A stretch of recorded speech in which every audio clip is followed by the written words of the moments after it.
عالم اور مفتی میں کیا فرق ہے؟ محمد زبیر صاحب انڈیا سے پوچھتے ہیں۔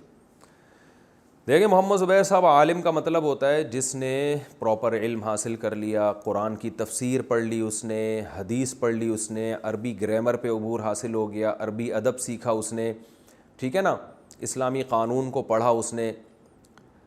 تو چند بیسک چیزیں ہوتی ہیں عالم بننے کے لیے۔ سب سے پہلے عربی زبان پہ عبور ہونا چاہیے، وہ عربی جو قرآنک اور حدیث کی عربی ہے۔ جدید عربی آنا ضروری نہیں ہے، اچھی بات ہے آ جائے، لیکن جو قرآن و سنت والی عربی ہے اس پہ گرامر پہ اور اس پہ عبور ہو۔ پھر عربی ادب میں عبور ہو، اور پھر تیسرے نمبر پہ جو ہے وہ قرآن کی تفسیر پہ عبور ہو، اس کو مہارت ہو۔ چوتھے نمبر پہ حدیث میں اس کو مہارت ہو۔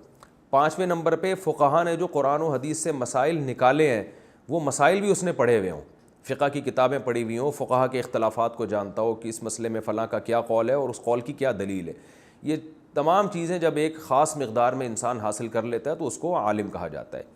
مفتی کہتے ہیں کہ صرف پڑھا نہ ہو، بلکہ باقاعدہ لوگوں کو مسائل بتانے کی پریکٹس کر رہا ہو کسی ماہر مفتی کی نگرانی میں۔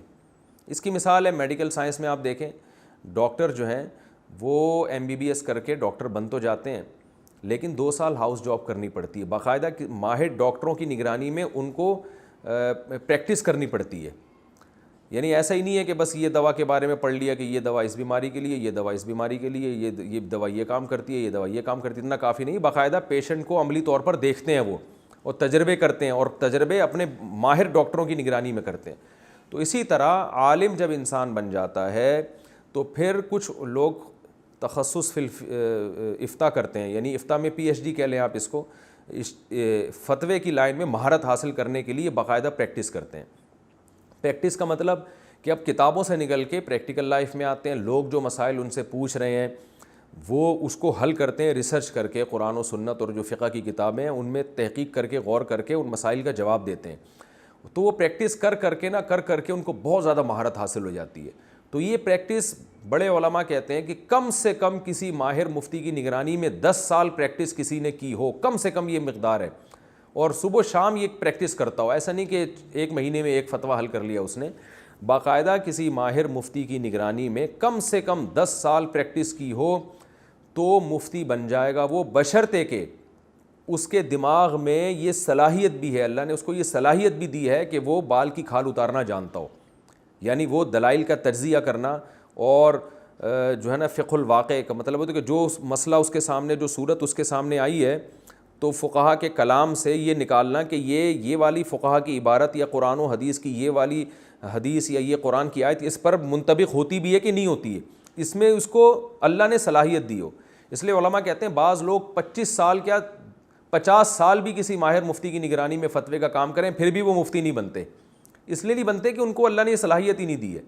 دیکھیں عدالتوں میں جیسے وکیل ہوتا ہے نا، بال کی کھال اتارتا ہے، دلائل کا تجزیہ کرتا ہے۔ جج کسے کہتے ہیں؟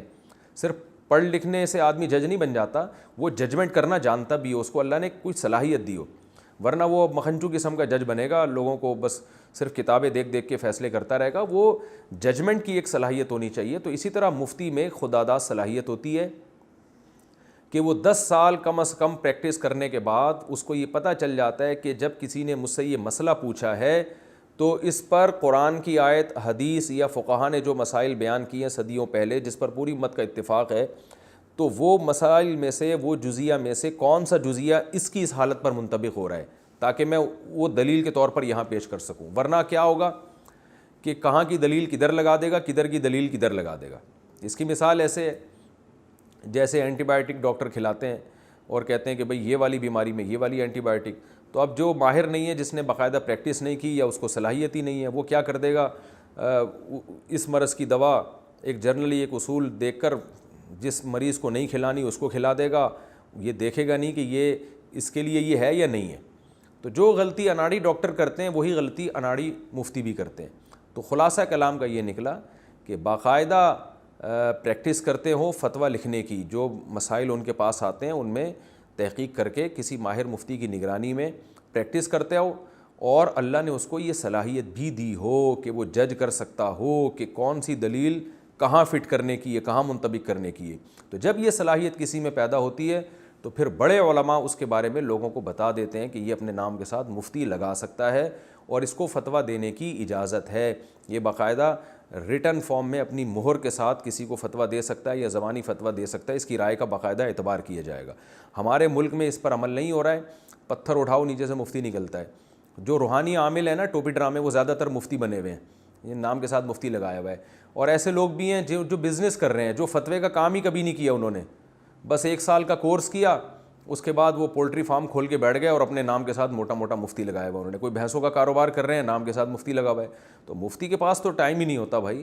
اس کی مثال ایسے جیسے کوئی MBBS کر کے ڈاکٹر بنے اور پھر وہ بھینسوں کا کاروبار کرے اور اپنے آپ کو ENT کہنے لگے, کہ اسپیشلسٹ کہنے لگے کہ میں ENT اسپیشلسٹ ہوں. بھائی ENT اسپیشلسٹ جو ناک کان حلق کا ہوتا ہے وہ تو آپریشن کرتا ہے باہر ڈاکٹروں کی نگرانی میں, کئی سال ہاسپٹل میں لگاتا ہے, پھر جا کے وہ اسپیشلسٹ بنتا ہے, کڈنی کا یا شوگر کا, جو بھی بیماری ہیں.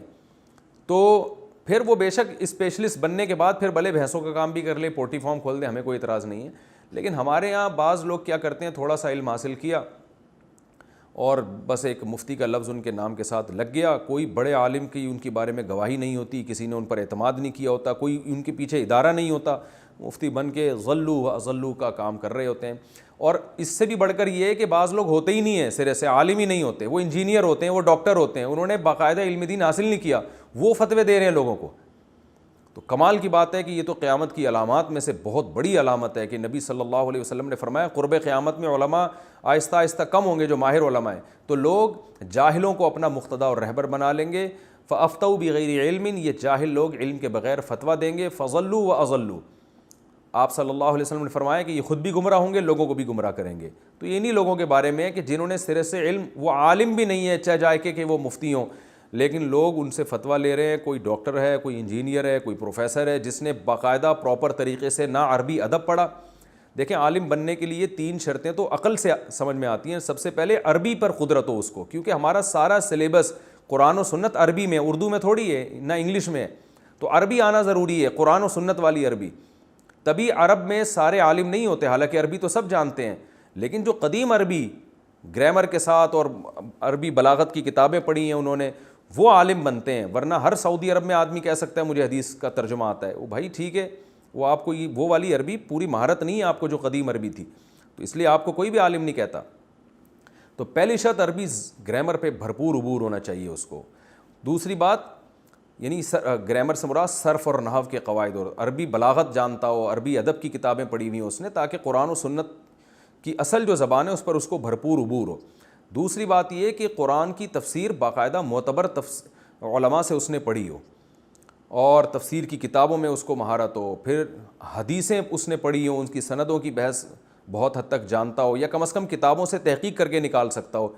اور پھر قرآن و حدیث کی تشریح جو فقہا کر چکے ہیں صدیوں پہلے, ان کی کتابیں اس نے پڑھی ہوں, تاکہ اس کو پتہ چلے کہ فقہا کیسے قرآن و سنت سے مسائل نکالتے ہیں اور ان کی کیا ان کے پیش نظر دلائل ہوتے ہیں, اور فقہا نے کس مسئلے پر اجماع کیا ہے, کس مسئلے پر ان کا اختلاف ہے, اس اختلاف کی حیثیت کیا ہے, یہ تمام چیزیں, اور پھر پریکٹس.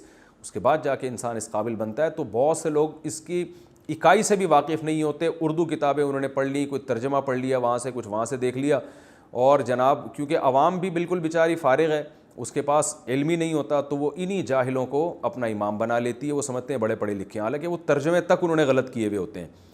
تو دعوے کرنے سے نہیں انسان بن جاتا, بلکہ اس دعوے کے پیچھے دلیل ہونی چاہیے کہ آپ کتنے قابل ہیں. دیکھ لیں نا, جعلی حکیموں کے اور جعلی ڈاکٹروں کے کتنے بڑے بڑے یوٹیوب پہ دعوے ہوتے ہیں, لیکن جب کسی پڑھے لکھے ڈاکٹر کے سامنے وہ دعووں کو پیش کیا جاتا ہے تو وہ نہیں مانتے ان دعووں کو. تو یہی حال میڈیکل سائنس میں تو اتنا برا حال نہیں ہے, لیکن دین کے علم کے معاملے میں لوگوں نے بہت زیادہ آزادی دے دی ہے. تو اس لیے جو ہے نا, اس میں بہت احتیاط کی ضرورت ہے, اور مسائل کی تحقیق پر انہی لوگوں پر اعتماد کیا جائے گا جو اس تحقیق کے اہل ہیں.